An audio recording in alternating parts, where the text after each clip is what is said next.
సే ఆ అక్క ఎవరో తెలిసిందే. ఆమె ఫోర్త్ ఇయర్ ఈసీనే. ఆమె ఫోటో కూడా చూసామే మేము.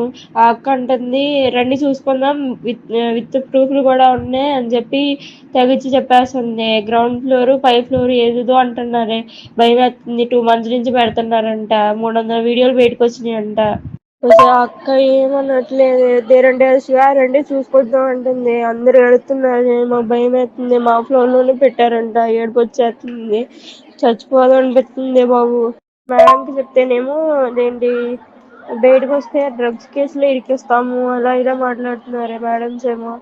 రవీంద్ర బాబు ఏమో చూసి చెప్తాడంటే, వీడియోలు చూసినాక చెప్తాడంట. నాన్ అటాచ్డ్ దాంట్లో పెట్టారంట. ఏ ఫ్లోర్ లో పెట్టారో తెలియదే.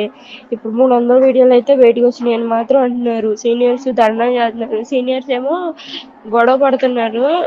ఇది మేడం వార్డెన్స్ ఏమో కర్రలు పెట్టుకుని ఎమ్మడి పడుతున్నారే.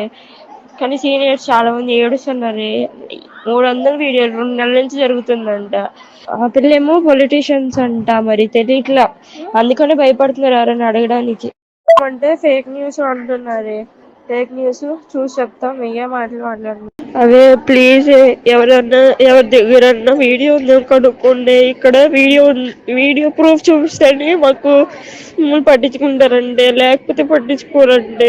అసలు ఏడుపు వచ్చేసింది. మా ఫ్లోర్ లో కెమెరా దొరికిందంటే వీడియో పెడితేనే మాకు ఏదన్నా చేస్తారంట, లేకపోతే ఏం చెయ్యారంట.